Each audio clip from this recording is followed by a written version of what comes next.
تو ان کی video footage آئی تھی، وہ ملک ریاض سے رابطے میں تھے. یہ بھی ٹھیک ہے کہ لندن میں جو ان کی رہائش گاہ ہے اس کے اوپر ملک ریاض کا کلیم ہے، اور وہ کہتے ہیں کہ انہوں نے اس کی، شیر عبد المروت نے بھی کہا ہے کہ اس گھر پر جزوی جو ادائیگی ہے وہ ملک ریاض نے کی ہوئی ہے. تو ملک ریاض کا بھی کلیم ہے، ان کا ملک ریاض سے اس وقت ایک ڈسپیوٹ بھی چل رہا ہے. تو ملک ریاض اور جو شہزاد اکبر کے رابطے، اور ملک ریاض اور شہزاد اکبر ایک ون پیج پہ تھے، مل کر 190 ملین پاؤنڈ والا گھٹالا کیا، اس میں ساتھ فرح گوگی بھی شامل ہوئی تھی، اس نے بھی پنجاب میں ملک ریاض کا کیا.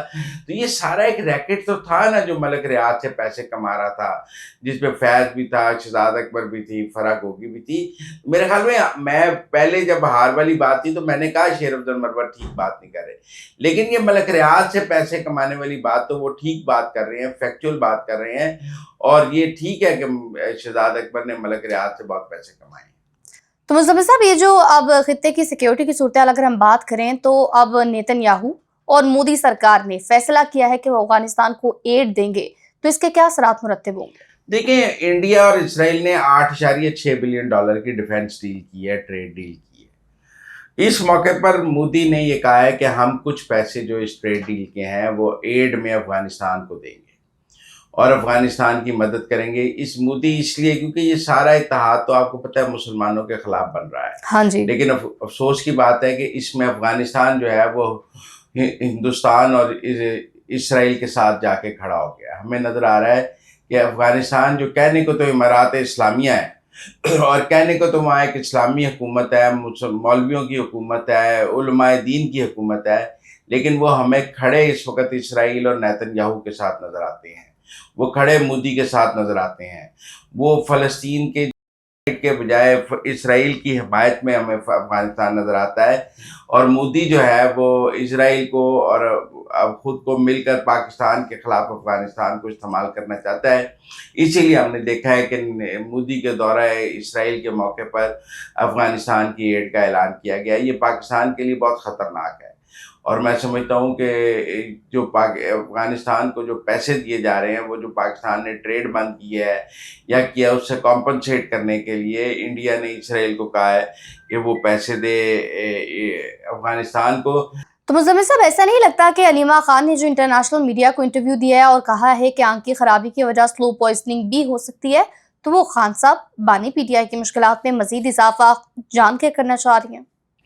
دیکھیں، علیمہ خان اس وقت مجھے ایسا لگتا ہے کہ عمران خان کی پالیٹکس سے آؤٹ ہے، کیونکہ ایک طرف تو یہ کہا جا رہا ہے کہ کل عمران خان کی بشرا بی بی سے ملاقات ہو گئی ہے، بشرا بی بی کی اپنی فیملی سے ملاقات ہو گئی ہے، اور عمران خان کچھ بات چیت جو ہے وہ بیرسٹر سیف کے ذریعے اور بشرا بی بی کے ذریعے اسٹیبلشمنٹ سے کر رہا ہے، جس میں علیمہ خان نہیں ہے. اب وہ بات چیت اپنے علاج کے لیے ہے، اور کہتے ہیں عمران خان اپنے علاج سے مطمئن بھی ہے. مجھے ایسا لگ رہا ہے کہ علیمہ خان جان بوجھ کر عمران خان کا کیس خراب کرنا چاہتی ہیں.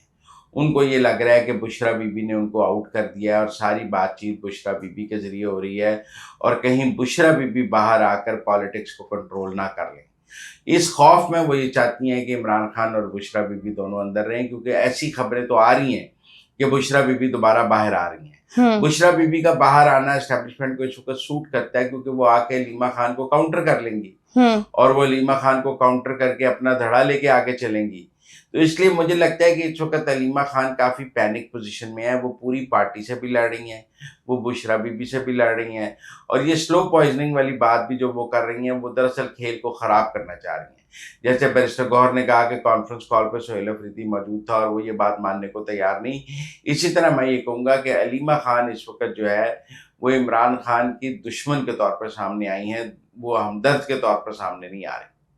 تو مزمل صاحب، جس طرح سے بھی آپ نے کہا کہ وہ پارٹی ٹیک اوور کرنا چاہ رہی ہیں اور بے چینی کی صورتحال ہے کہ کہیں بشرا بی بی باہر نہ آ جائیں، تو پی ٹی آئی کے ترجمان اور سیکنڈ انفارمیشن شیخ وقاص اکرم نے ایک انٹرویو میں کہا ہے کہ پہلے لیڈروں کو ان کے حلقوں میں ذلیل کر لیا جاتا ہے، پھر اس کے بعد انہی سے امید لگائی جاتی ہے کہ وہ تحریک چلائیں، تو یہ انتہائی مضحکہ خیز ہے. سوال بڑا سیدھا ہے، کیا اب علیمہ خان کی خلاف غداری بغاوت شروع ہو گئی ہے؟ نہیں، دیکھیں، شیخ وقاص اکرم نے بڑی ریزنیبل بات کی ہے. وہ یہ کہتے ہیں کہ یہاں تو آپ کو بندے لانے کے لیے M N A M P S کی ضرورت نہ ہو، اور علیمہ خان کال دے اور ہزاروں لاکھوں لوگ خود ہی آ جائیں. جب آپ اڈیالے میں کے باہر شو لگانا ہو تو آپ MNA MPs کی ڈیوٹیاں لگاتے ہیں کہ بندے لے کر آؤ. ہاں جی. جب آپ نے کچھ بھی کرنا ہو تو آپ MNA MPs کے بندے ڈیوٹیاں لگاتے ہیں. کوئی احتجاج کرنا ہو تو آپ MNA MPs کے ڈیوٹیاں لگاتے ہیں کہ بندے لے کر آؤ. وہ کہتے ہیں جب بندے ہم نے لے کے آنے ہیں اور ہم بندے لائیں گے تو احتجاج ہو سکتا ہے, تو آپ ہمیں ہی غدار کہتے ہیں. جب آپ ہماری ڈیوٹیاں لگاتے ہیں کہ اڈیالے بندے لے کے آؤ, کوئی علیمہ کی کال پہ خود ہی لوگ تو ہزاروں لاکھوں نہیں آ جاتے. کسی احتجاج میں خود ہی عوام تو نہیں نکل آتی. یہ بیچارے MP MNA لے کے آتے ہیں. وہ کہتے ہیں ہم غدار بھی ہیں اور ہم احتجاج کے لیے بندے بھی نکالتے ہیں. تو آپ سارا ہفتہ میں غدار کہتی ہیں اور منگل والے دن کہتی ہیں بندے لے کے آ جاؤ. تو یہ تو ایک مذاقہ خیز بات ہے. یہاں تو آپ کو MNA MPs کی ضرورت ہی نہ ہو اور آپ کہیں کہ ہمیں احتجاج کے لیے MNA MPs کی ضرورت نہیں ہے. یہ ہمارا اور عوام کا معاملہ ہے. MNA MPs کی ضرورت ہی نہیں ہے. ایک طرف آپ MNA MPs کی منتیں کرتے ہیں کہ احتجاج میں آؤ, ان کے نام لکھتے ہیں کہ یہ آ گیا یہ نہیں آ گیا. کیونکہ لوگ نہیں آتے, عوام نہیں آتے, تو آپ MNA MPs کے ذریعے لوگوں کو لانے کی کوشش کرتے ہیں. میرے خیال میں شیخ وقاص اکرم کا گلہ بالکل جائز ہے. بیرسٹر گوہر نے بھی آج سارے MNAs کی سائیڈ لی ہے. سر ایک منٹ, ابھی جس طرح آپ نے بیرسٹر گوہر کا ذکر کیا ہے اور آپ نے کہا کہ شیخ وقاص اکرم بالکل ٹھیک کہہ رہے ہیں, تو اب کیا بیرسٹر گوہر کا کوئی مستقبل ہے یا نہیں, کیونکہ وہ تو کل اپنی صفائیاں پیش کر رہے تھے. دیکھیں, علیمہ خان چاہتی ہیں اس وقت کہ بیرسٹر گوہر استعفیٰ دے دے اور بھاگ جائے. بیرسٹر گوہر ابھی تک تو کھڑا ہے, روز علیمہ خان اس کی بےزتی کر رہی ہے, پارٹی کی سپورٹ ہے. آج اس نے کہا ہے کہ میرے MNAs جو ہیں وہ مجھے اپنے MNAs پر فخر ہے, کیونکہ میرے MNAs کو توڑنے کے لیے اسٹیبلشمنٹ نے بہت زور لگایا ہے اور وہ عمران خان کے ساتھ کھڑے رہے ہیں. تو مجھے اس کا مطلب ہے وہ پارٹی کے MNAs MPs کو اپنے ساتھ لا رہے ہیں. بیرسٹر گوہر ان کے وکیل بن رہے ہیں, ان کو بتا رہے ہیں کہ میں آپ کے ساتھ کھڑا ہوں. تو اگر پارلیمانی پارٹی کی اکثریت بیرسٹر گوہر کے ساتھ ہوئی تو پھر علیمہ کا کچھ نہیں, اور اگر زیادہ MNA MPs علیمہ کے ساتھ آ گئے تو بیرسٹر گوہر کا کچھ نہیں. اس میں دیکھنا یہ ہے کہ بشرا کی انٹری کب ہوتی ہے. بشرا بھی آ کر کب اپنا دھڑا اناؤنس کرتی ہیں, تب ہی کھیل بدلے گا. مزمل صاحب, یہ جو زیک گولڈ سمتھ کی جانب سے برطانوی پارلیمنٹ میں خطاب کیا گیا ہے, کہا گیا ہے کہ جو خان صاحب ہیں ان پر ظلم ہو رہا ہے تو برطانیہ اپنے امداد پر نظر ثانی کرے, تو کیا برطانیہ کی جانب سے ایسا کوئی اقدام اٹھایا جا سکتا ہے؟ نہیں, زیک گولڈ سمتھ کی اتنی وہاں پولیٹیکل ورتھ نہیں ہے کہ اس کی ایک تقریر کے نتیجے میں برطانیہ کی پالیسی بدل جائے. زیک گولڈ سمتھ جو ہے وہ حکمران جماعت سے بھی تعلق نہیں رکھتا, اور زیک گولڈ سمتھ کوئی وہاں برطانیہ کا کوئی پاپولر پولیٹیشین بھی نہیں ہے. میں نہیں سمجھتا کہ زیک گولڈ سمتھ کی تقریر کو ہمیں کوئی غیر ضروری اہمیت دینی چاہیے. گفتن شدیداً برخاستن ہے, اس نے اپنا حصہ ڈالا ہے. جمائمہ کو کہا ہے یا اپنے اس کے بھانجوں کو کہا ہے کہ میں نے آپ کے لیے باپ کے لیے تقریر کی ہے.